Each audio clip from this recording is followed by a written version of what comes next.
جتنے بھی انبیاء گزرے ہیں قرآن مجید میں ان کا خلیفہ جو ہے وہ اللہ کی مرضی سے چنا جاتا ہے. اس کے بارے میں آپ کا کیا موقف ہے؟ اس کا میں جواب دوں گا تو پلانٹ ارتھ سے باہر جائے گا چھکا ماریں. جب نبوت ختم سب کچھ ختم. کون سا خلیفہ؟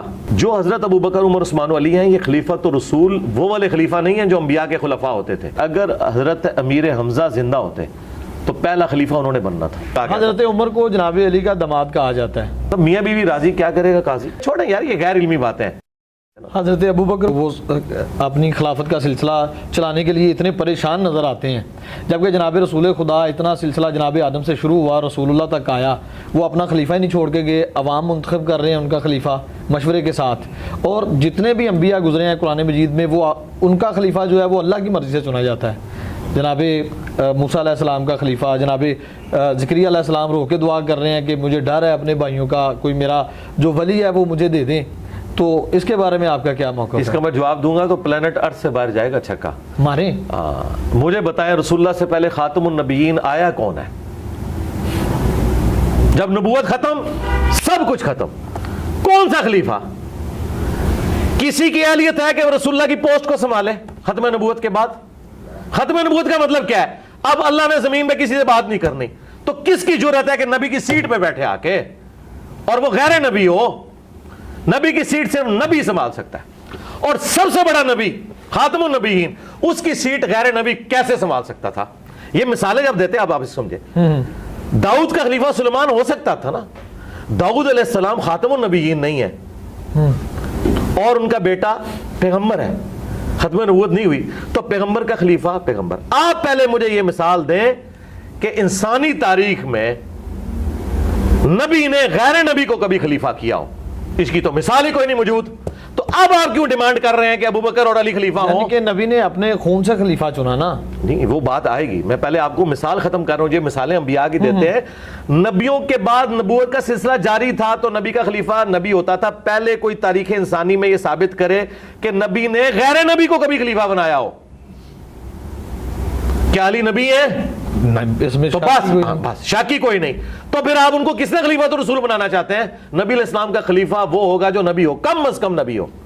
اور میں اس سے اگلی بات کرتا ہوں، وہ کم از کم نبی ہو اور سیکنڈ ٹو پروفٹ ہو. یعنی حضرت ابراہیم اگر اس کے لیول کا کوئی بندہ ہوتا نا تو میں مانتا کہ وہ حضور کا خلیفہ ہوتا. لیکن ختم نبوت کے بعد کس طرح آپ کسی انسان کو، لہذا وہ مثال دینا آپ اس مقدمے کو سمجھیں. یہ سب سے بڑا فراڈ ہے جو یہ لوگ کر رہے ہیں غالی شیعہ، کہ وہ مثالیں دیتے ہیں پرانی. یہ اس طریقے سے نہیں ہوتا. دودھ اور چونا برابر نہیں ہو جاتا.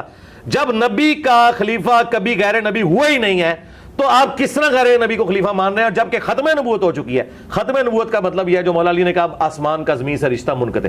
ناج البلاغہ میں جو مولا علی نے رسول اللہ کی میت پہ خطبہ دیا ہے کہ یا رسول اللہ آپ کی موت باقی نبیوں والی نہیں ہے، اب آسمان کا زمین سے رشتہ منقطع ہو گیا. مولا علی خود مان رہے ہیں کہ ابھی کام ختم ہو چکا ہے. جب کام ختم ہو گیا تو خلافت کی ضرورت نہیں ہے. اچھا اب خلیفہ پھر اگر نبی کا کوئی خلیفہ اس طرح کا روحانی ہونا چاہیے تو وہ خلیفہ پھر ایسا ہونا چاہیے جس سے ہم استفادہ کر سکیں، میں بھی استفادہ کر سکوں. تو لائیں کدھر ہے وہ خلیفہ؟ علم میں جناب امیر کا. جناب امیر سامنے موجود نہیں نا. علم میں، جناب شجاعت میں، میری بات سنیں، بہادری میں، جنگ میں، آپ جتنے بھی اصحاب نکال لیں. یہ ساری باتیں آپ کی درست تھیں نبی علیہ السلام کی وفات کے وقت. میں آج پوچھ رہا ہوں کہ میں نے نبی علیہ السلام کے خلیفہ سے ملنا ہے، کدھر ہے وہ؟ اگر آپ کہتے ہیں وہ قبر میں ہے تو میں کہوں گا وہ اگر قبر میں ہے تو میں رسول اللہ کی قبر پہ کیوں نہ جاؤں؟ میں نے اس کی قبر پہ جا کے کیا کرنا ہے؟ تو جو بخاری میں حدیث ہے نہیں وہ بعد میں آگا، پہلے آپ ڈاکٹرن کلیئر کرتے جائیں کہ مجھے تو اس خلیفہ کا فائدہ ہے کہ جو مجھے کہے کہ میں حضور کا ساتھی ہوں، یہ حضور سے میں نے سنا ہے تو یہ لو علی یہ نوٹس بنا لو. مجھے اس طرح بھی بتانے والے 1300 سال پہلے قبروں میں جا چکے، اس کا مطلب ہے نبی کا کوئی خلیفہ نہیں ہے. لیکن میں آپ کو بتاتا ہوں نبی کا خلیفہ آج ہی موجود ہے، قرآن. یہ قیامت تک نہیں. تو نبی علیہ السلام کا خلیفہ ہے قرآن. جو حضرت ابوبکر عمر عثمان و علی ہیں یہ خلیفۃ الرسول وہ والے خلیفہ نہیں ہیں جو انبیاء کے خلفاء ہوتے تھے. یہ خلیفۃ الرسول ہیں صحابہ کے اجماع کے ساتھ آپ کے نظام حکومت کو بعد میں چلانے کے لیے. دین جو ہے وہ مکمل ہو چکا اور اس میں یہ خلفاء بھی جو دینی فیصلہ کریں گے وہ قرآن و سنت میں پیش ہوگا. اور یہ قرآن میں لکھا ہوا ہے جہاں سے آپ لوگ ایک ٹکڑا اٹھاتے ہیں وَأُولِي الْأَمْرِ مِنْكُمْ وَأُولِي الْأَمْرِ مِنْكُمْ. اگے بھی ڈرو نا فَإِن تَنَازَعْتُمْ فِي شَيْءٍ فَرُدُّوهُ إِلَى اللَّهِ وَالرَّسُولِ. اولو الامر کہتے ہیں نا مولا علی کو، اولو الامر کہتے ہیں سنی ابو بکر کو. تو آگے کیوں آیا ہے کہ جب جھگڑا ہو جائے تو اللہ رسول سے فیصلہ کرواؤ؟ اس کا مطلب ہے کہ اولو الامر اس قابل نہیں ہے کہ وہ اللہ رسول کا سکسیسر ہو سکے اس اعتبار سے کہ وہ 100% کریکٹ ہو. کہا کہ جب تمہارا امیر سے جھگڑا ہو تو تم نے قرآن اور سنت سے فیصلہ کروانا. اگر قرآن و سنت کا خلیفہ ابو بکر عمر عثمان و علی تھے تو فیصلہ پھر قرآن و سنت سے ہی کروا رہے ہیں, اس کا مطلب ہے ان سے اختلاف بھی آپ کر سکتے ہیں. لوگوں نے کیا ہے, حضرت علی سے بھی اختلاف کیا ہے, حضرت ابو بکر سے بھی کیا ہے, عمر سے بھی کیا ہے. ختم نبوت وہ ٹائٹل ہے جس نے وہ ساری ایگزامپلز ختم کر دی جو پہلے تھیں کہ نبیوں کے خلیفہ نبی ہوتے تھے. بھئی نبی الاسلام کو تو اللہ نے ختم نبوت کے ساتھ یہی کہا ہے نا, ما کان محمد ابا احد من رجالکم, محمد تو مردوں میں سے کسی کے باپ نہیں ہے بلکہ وہ تو خاتم النبی. اس کا مطلب کیا ہے کہ کوئی بھی حضور کی اولاد میں سے مرد نہیں بنے گا کیونکہ وہ خاتم النبیین ہے. یہ بھی مطلب ہے اس کا. تو دوسری جگہ پہ قرآن یہ بھی تو فرماتا ہے نا کہ حسن حسین ان کے بیٹے ہیں. نہیں, قرآن نہیں فرماتا, حدیثوں میں. ہاں جی وہ بیٹے ہیں نا, لیکن وہ بیٹے اس سینس میں کہ غیر پیغمبر ہے نا, پیغمبر تو نہیں ہے نا, ختم نبوت ہو چکی ہے. اس فرق کو آپ سمجھیں. حسین علیہ السلام بے شک بیٹے ہیں, سب کچھ ہے, نبی نہیں ہے. ختم نبوت کا تقاضا یہ تھا. اچھا میں آپ سے پوچھتا ہوں, حسین علیہ السلام سے تو زیادہ حقدار نبی علیہ السلام کی اپنی اولاد ہے, ابراہیم بن محمد. تو ان کی تو ڈیتھ ہوگی نا. ہوتی ڈیتھ کیوں ہوئی ہے؟ وہ قرآن میں ہے نا, ما کان محمد ابا احد من رجالکم ولکن رسول اللہ و خاتم النبیین. ختم نبوت کا تقاضا یہ تھا. اچھا میں تو یہ سمجھتا ہوں کہ اگر حضرت امیر حمزہ زندہ ہوتے تو پہلا خلیفہ انہوں نے بننا تھا, کیونکہ نبی الاسلام کی مبارک زندگی میں یہ جو آج مثالیں دی جا رہی ہیں نا کہ حضور کے مسئلے پہ ابو بکر کھڑے ہو گئے, پھر لوگوں نے پتہ کیا کہنا تھا, یار دیکھو بدر میں آرمی چیف نبی الاسلام نے اپنی جگہ ان کو آگے بھیجا ہے آرمی چیف بنا کے. مولا علی آگے ضرور گئے لیکن آرمی چیف کے طور پہ نہیں, آرمی چیف کے طور پر امیر حمزہ, بدر میں بھی احد کے اندر بھی. تو لوگوں نے سیدھا سیدھا کہنا تھا کہ نبی الاسلام کے سکسیسر امیر حمزہ ہے, خاندان قریش میں سے بھی ہیں, بنو ہاشم میں سے ہیں, ان کو چونا جائے, یہ ہو جانا تھا. لیکن ظاہر ہے کہ اللہ تعالیٰ کو کچھ اور منظور تھا. میرا یہ چیپٹر کلوز ہے, اس پہ ہم جتنی بھی پانی میں مدانی ماریں گے نا اینڈ دل وہی نکلنا. آخری کویسچن پھر آگے بڑھیں گے ہم کہ بخاری شریف میں جو حدیث ہے کہ میرے 12 خلفاء ہوں گے, 12 امام ہوں گے, تو یہ 12 وہ سلسلہ جو 30 سال تک چلتا ہے خلافت کا, خلافہ راشدہ کا. اس کے بعد نظام تقریباً درہم برہم ہو جاتا ہے. ایک چیز. دوسری چیز آپ نے کہا کہ یہ نظام بہت مضبوط تھا جناب ابو بکر سے جو شروع ہوا, اتنا مضبوط تھا تو تقریباً 4 سال 2.5 سے 4 سال تقریباً ایسا جناب ابو بکر کا, 12 سال جناب عمر کا, کوئی 10-12 سال حضرت عثمان کا, اور اس کے بعد پھر کیا ہوتا ہے وہ سب آپ کے سامنے ہے. اتنی جلد اتنا مضبوط سسٹم کیسے زیر ہو گیا؟ سسٹم کیا سر, پولیٹیکل پورشن کولیپس ہوا ہے, باقی تو ترقی آج تک ہو رہی ہے. آج کا بادشاہ محمد رسول اللہ ہے. بے شک. کیوں ہے؟ پولیٹیکل گورنمنٹ کی وجہ سے نہیں, دلوں پہ راج کر رہے ہیں. انقلاب آ گیا ہے. آج چنگیز خان کا کوئی ماننے والا نہیں ہے, رومنز اور پرشینز کی کوئی لیگیسی نہیں چل رہی ہے. تو یہ ایک پورشن ہوا ہے, یہ اتنا رونا بھی نہ رویا کرے, صرف پولیٹیکل سسٹم کولیپس ہوا ہے. باقی نبی الاسلام کی جو مبارک دعوت آج جس طرح اپنے عروج کے اوپر ہے نا, انسانیت نے اتنا بڑا کبھی عروج نہیں دیکھا کہ پیغمبر کو گئے دنیا سے 1500 سال ہو گئے ہیں اور آج بھی 2 ارب لوگ اس نام کے اوپر اپنی جان دینے کے لیے تیار ہیں. یہ بہت بڑی ایک انقلاب ہے. صرف پولیٹیکل سسٹم ایک آپ کہیں کہ اس کا ایک کمزوری اس میں آئی, فیلئر آئی, باقی تو اوورال یہ سارا معاملہ چلتا رہا. اور اس میں بھی چند ایک چیزیں تھیں جن کو آپ بات کر سکتے ہیں. اور جو دوسری بات آپ نے کیا کی تھی اس میں جو آپ نے سٹارٹ لیا تھا, ایک تو یہ بات میری امت کے 12 امام ہوں گے. 12 خلیفہ نہیں, امام نہیں ہے, امام نہیں, چلیں خلیفہ کا, خلیفہ ہے. خلیفہ کا. جی جی. نبی علیہ السلام نے فرمایا کہ یہ حدیث اگر آپ پوری پڑھیں تو آپ کو کلیئر ہو جائے گا. آپ نے فرمایا کہ بنو اسرائیل کے جو سیاست تھی وہ ان کے انبیاء دیکھا کرتے تھے, اور ایک نبی فوت ہونے سے پہلے دوسرے کو اپنا سیاسی خلیفہ بھی بنا کے جاتا تھا, اور وہ سارے نبی کو. میری امت میں یہ نہیں ہوگا. اس میں اب وہ والی بات میری سپورٹ ہوگی کہ نبی الاسلام کا سکسیسر کوئی نہیں ہوگا. آپ نے فرمایا کہ میری امت میں ایسا نہیں ہوگا, کوئی ختم نبوت ہو چکی ہے. البتہ خلیفہ ہوں گے اور بہت زیادہ ہوں گے, وہ چلتے رہے. اب یہاں پہ خلیفہ ان معنوں میں نہیں کہ آپ خلیفہ راشد کے معنوں میں, خلیفہ سے مراد ہے حاکم وقت, آپ اسے ملک کہہ لیں, بادشاہ کہہ لیں, ان معنوں میں ہے. اس میں یہ اپنی یعنی اس اصطلاح کے معنوں میں نہیں, لغت کے معنوں میں ہو رہا ہے. وہ جو آپ خلفۂ راشدین 30 سال ہے نا, وہ اپنی اصطلاح میں جو اصل خلیفہ ہونا چاہیے آئیڈیلی وہ 30 سال کی خلافت ہے. اس کے بعد جو خلافت ہے وہ ملوکیت ہے. آپ اسے خلیفہ, تو میں نے کہا تھا آپ عمران خان نواز شریف کو بھی اگر آپ خلیفہ کہہ لیں, پرائم منسٹر کے معنوں میں 12 ہائی لائٹ کی, وہ 12. نبی علیہ السلام فرمایا کہ 12 خلفات, وہ حدیث جو اس کے ساتھ آپ اس کو جوڑیں. نبی علیہ السلام نے فرمایا کہ 12 خلفاء تک اسلام کا جو یہ والا ایک سسٹم ہے یہ غالب رہے گا, اور وہ 12 کے 12 قریش میں ہوں گے. ان 12 کو نبی علیہ السلام نے خلیفہ راشد نہیں کہا, وہاں 12 خلفاء کا ذکر ہے. ٹھیک. تو اگر آپ اس کی کیلکولیشن کریں تو اس وقت تک اسلام کا جو ایک ایکسپینشن والا معاملہ تھا وہ بڑا تیزی سے ہوا. جس طرح آپ 3 یا 4 پیڈل مارے نا تو تھوڑی دور تک سائیکل چلتی ہے نا, بالکل. جو 30 سال کی محنت تھی نا وہ 130 سال تک نکال گئی. یعنی ان کے ادوار کے اندر وہ معاملہ چلتا رہے گا. اگرچہ ہمارا پولیٹیکل سسٹم کولیپس کیا, پھر بھی مسلمانوں کے جو فتوحات کا سلسلہ ہے وہ جاری رہا. اللہ تعالیٰ نے وہ ظاہر اپنے دین کو ایکسپینڈ تو کرنا تھا نا. رومنز کے ساتھ جنگیں رہیں اور آگے معاملات چلتے رہے, کرتے کرتے مسلمان اسپین تک بھی پہنچ گئے.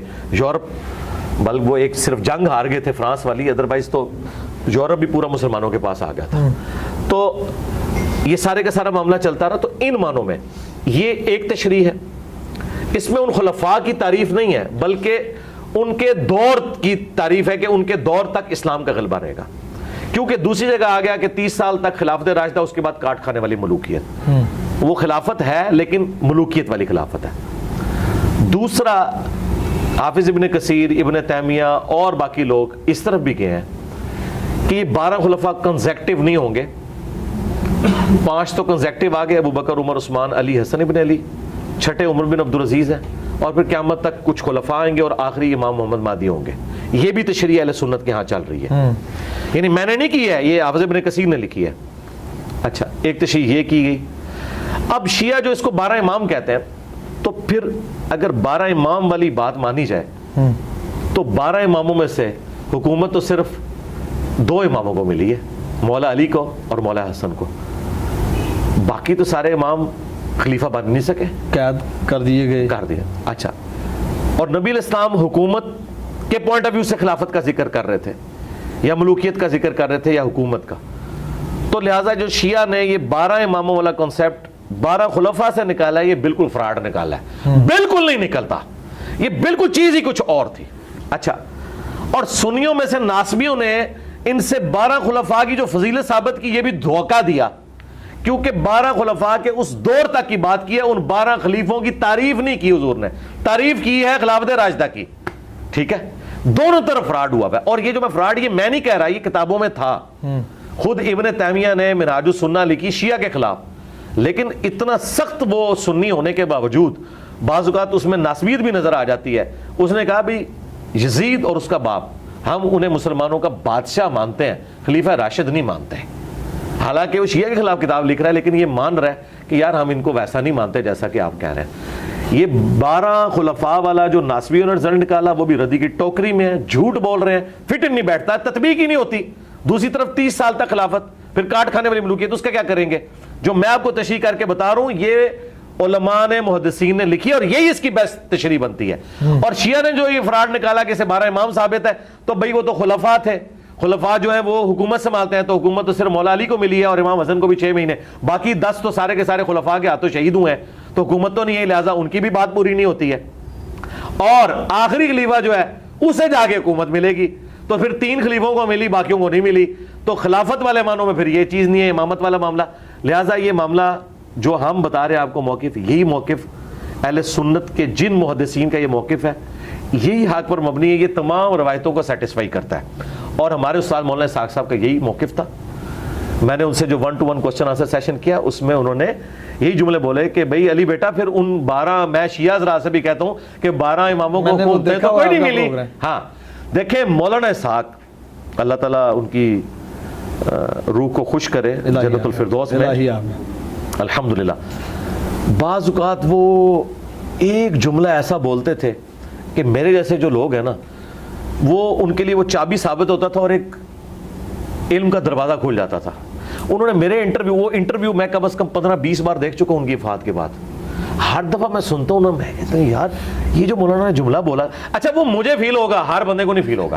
اچھا, انہوں نے غدیر خم کی حدیث پہ شروع میں ایک جملہ بولا کہ علی بیٹا جو تم نے کہا نا کہ نبی علیہ السلام کا وسیع قرآن ہے, میرا یہی نظریہ ہے. کیونکہ حجۃ الوداع پہ آپ نے قرآن چھوڑا, اور میں اس میں ان کا, میں اپنے شیعہ دوستوں سے بھی کہتا ہوں کہ حجۃ الوداع پہ اعلان غدیر حضور نے کیوں نہیں کیا جبکہ پوری دنیا کے لوگ جمع تھے. آپ وہاں اپنا خلیفہ چھوڑتے, وہاں تو آپ نے قرآن کی بات کی ہے جو صحیح مسلم میں 2950 ہے. سنت والی روایت تو دور کی کتاب تاریخ میں ہے, آتا قرآن میں. علی بن ابی طالب موجود بھی نہیں تھے نا اس وجہ سے. اچھا, تو وہ انہوں نے بڑا پیارا جملہ کہ وہ موقع حضور نے کیوں ضائع کیا. انٹرنیشنل گیدرنگ تھی, سارے لوگ تھے, آپ اعلان کر دیتے. یہ غدیر پہ آپ نے کیوں کیا, انہوں نے آپ نے وجہ بتائی اس کو. جو مولانا اسحاق نے بولی میں اس کو ایکسپلور, انہوں نے کہا کہ غدیر پہ صرف اہل شام تھے اور اہل مدینہ تھے, باقی سب جا چکے تھے. اور اہل شام نے مولا علی کی خلافت کا انکار کرنا تھا اور جنگیں ان سے لڑنی تھی. اہل مدینہ مظلومین ہونے تھے, انصار مدینہ, ان کے اوپر یزید نے چڑھائی کی. بیسیکلی نبی علیہ السلام نے غدیر خم پہ یہ جو کہا نا میں اہل بیت کے معاملے میں تمہیں اللہ کا خوف دلاتا ہوں, آپ یہ بتا رہے تھے کہ میرے ساتھ, میرے اہل بیت کے ساتھ میرے بعد برا سلوک نہیں تم نے کرنا جو تم نے واقعہ حرہ میں کرنا ہے, جو صفین میں تم نے کرنا ہے. اہل شام والوں کو, شامیوں کو ڈرایا تھا. یہاں خلافت کا اعلان مقصود نہیں تھا. اور باقی تو میں نے آج جتنے دلائل رکھ دی ہیں کہ نبی علیہ السلام خاتم النبیین ہے, تو بھئی خلیفہ کہاں سے لائیں؟ کم از کم نبی چاہیے, ہاں, یا پھر نبی کے لیول کی کوئی چیز چاہیے تو وہ قرآن ہے جو بالکل واقعی غیر مخلوق ہے. تو یہ آپ بات سمجھیں مولانا اسحاق سے. اور ایک اور آپ تحفہ لے جائیں آج آپ کے کیمرے میں. بسم اللہ. دیکھیں شیعہ نے اتنا بڑا ہنگامہ کھڑا کیا کہ آیت مباہلہ کے موقع پر نبی علیہ السلام اپنی باقی بیٹیوں کو کیوں نہیں لے کے آئے.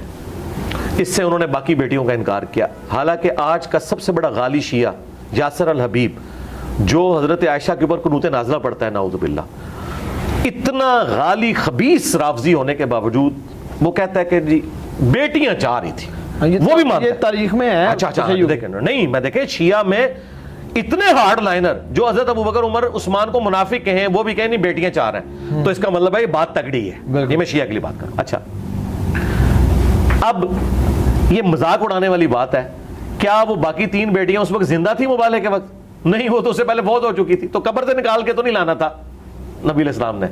تو یہ اعتراض کتنا باطل ہے. اب یہ جگہ جگہ جو یہ اعتراض کرتے ہیں, تو شیعہ علماء دوسری تو کہتے ہیں ہم تاریخ کے بڑے ماسٹر ہیں, ہمیں پتہ ہے کہ جی غدیر خم 18 ذوالحجہ کو ہوئی اور فلانی چیز فلانی تاریخ میں ہوئی. ایون انہوں نے آج تک تاریخیں ساری یاد رکھی ہوئی ہیں. ٹھیک ہے جی, 8 شوال کو جو ہے وہ بقیع غرقت قبرستان کو گرا دیا گیا, اتنا کچھ انہوں نے یاد رکھا ہوا ہے. یہ ان کو تاریخ بھول جاتی ہے صرف سنیوں کو نیچا کرنے کے لیے. باقی 3 بیٹیاں کتنے سن باقی, اور بھائی فوت ہو گئی سن, کوڑ مار دے ہو, جھوٹ بول دے ہو, تو یہ آپ جھوٹا الزام لگا رہے ہیں فوت ہو گئی ہیں, تو پھر یہ الزام بنتا ہی نہیں. اچھا, مولانا اسحاق نے ایک پھکا اس میں دیا. انہوں نے کہا کہ وہ بیٹیاں تو ہوگی تھی فوت, اور تم کہتے ہو کہ اہل بیت صرف یہ 5 بندے ہیں, نبی علیہ السلام کے ساتھ 4. کون سے؟ حسن, حسین, فاطمہ اور سیدہ فاطمہ سلام اللہ علیہا. اگر تمہاری یہ لاجک ہم مان لیں تو علی کی ایک اور بیٹی بھی تھی اس وقت. کون سی؟ زینب, حضرت زینب. ان کو مباحلے میں کیوں نہیں لائے؟ کیا اہل بیت سے خارج کر دیا؟ یہ پھکا ہے, پلانٹ ارتھ سے باہر پھینکا چھکا مولانا اسحاق نے. اگر زینب مباحلے میں نہیں آئی, حضرت علی کی بیٹی, حسن و حسین کی بہن, تو کیا وہ اہل بیت سے خارج ہو گئی ہیں؟ حالانکہ تھیں, قبر سے نہیں نکالنا. استنباط حدیث قصاص سے بھی تو کیا جا سکتا ہے. سرکار چھوڑے, اب بات آگے چلے گی نا, بات آگے چلے گی, مل رہی ہے نا اس کے اور ساتھ. سرکار بات کوئی اور ہو رہی ہے. بات یہ ہو رہی ہے کہ حسن و حسین کے بہن بھائی اہل بیت ہیں کہ نہیں, پہلے یہ بتائیں. جو عقیدہ تواریخ میں ملتا ہے اہل بیت کے بارے میں, وہ 12 امام ہیں. تو پھر تو میں کہتا ہوں, تو میرا تو خیال ہے پھر اہل بیت کے ساتھ یہ دشمنی ہے کہ مولا علی کی بیٹی جس نے یزید کے دربار میں اپنے بھائی حسین کا مقدمہ لڑا, اپنے باپ کا مقدمہ لڑا, اگر وہ اہل بیت نہیں ہے تو اڈے جڑے پوڈری تے چرسی درباراں تے بیٹھے ہوئے اہل بیت بنے تے ایک دو اہل بیت ہو گئے نے جڑے آدھے نہیں ہے امتی تے اسی اہل بیت ہاں. تو بھائی یہ بات ہے, یہ بات نہ کرے, آپ بھی گنہگار نہ ہو جائیے گا اللہ کے حضور, پکڑے نہ, لا حول ولا قوت الا باللہ.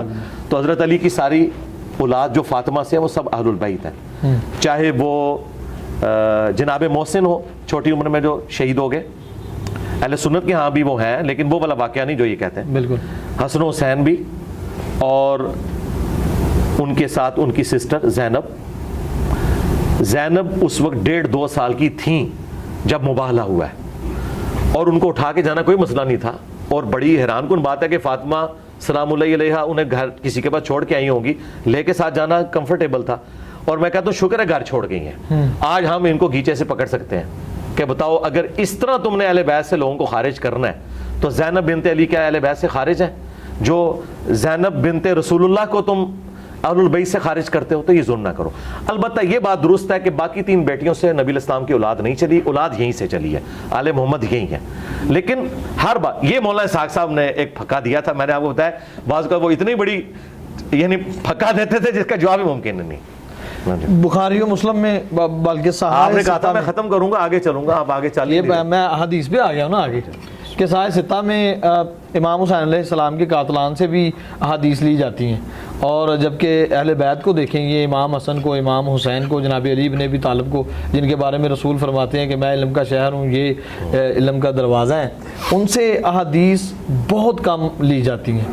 جبکہ امام باقر, امام جعفر صادق سے بھی بہت کم لی جاتی ہیں. حضرت ابو ہریرہ رضی اللہ تعالیٰ عنہ خیبر کے وقت مسلمان ہوئے, ان سے 5500 یا 55,000 تقریباً اس طرح سے, نہیں 55,000 نہیں 5500 مشکل سے. ہاں, اور دوسری بات یہ ہے کہ مجھے بتائیں کہ ابو ہریرہ کہاں سے قاتلان اہل بیت ہو گئے؟ نہیں میں یہ نہیں کہا, تو آپ نے 4-5 باتیں مکس کر دی ہیں نا, تو آپ سٹیپ بائی یہ کویشچن اگلا تھا.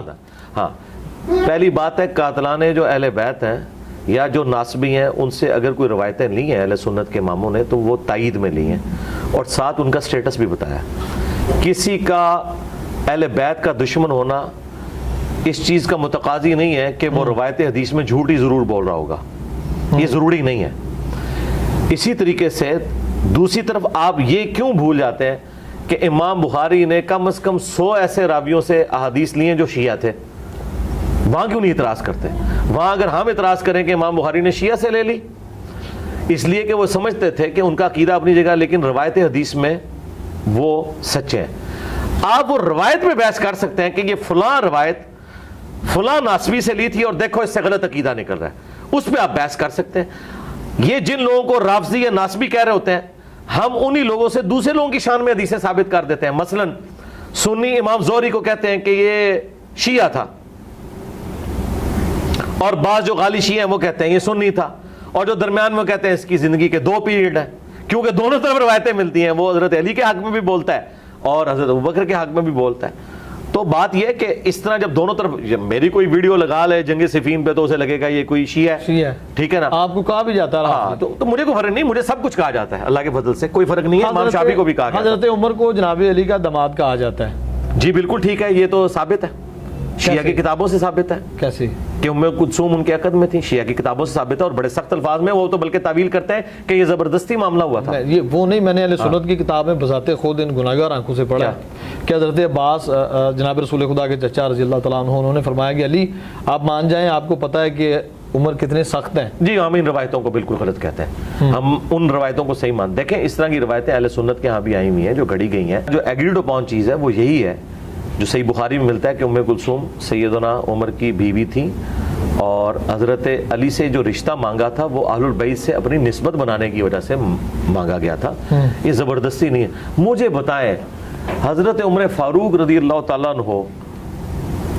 نے تو وہ سٹیٹس انجوائے کیا ہے کہ اوپر خدا اور نیچے عمر تھے, تو ان کے لیے گن پوائنٹ پہ یہ حرکت کرنا اور پھر اہل بیت کے ساتھ کرنا کہ مسلمانوں کی گالیاں کھائیں, یہ کون بیوقوفی کرے گا؟ یہ ایسی بات کی فٹنگ نہیں بیٹھتی. ایج ڈیفرنس جو وہ جناب, ایج ڈیفرنس کوئی مسئلہ نہیں میرے بھائی, ایج ڈیفرنس کوئی مسئلہ نہیں, یہ آپ کے مسئلے ہیں. اگر عورت بالغہ ہو ایج ڈیفرنس کوئی نہیں ہے. مجھے بتائیں نبی علیہ السلام اور سیدہ عائشہ کا ایج ڈیفرنس نہیں ہے؟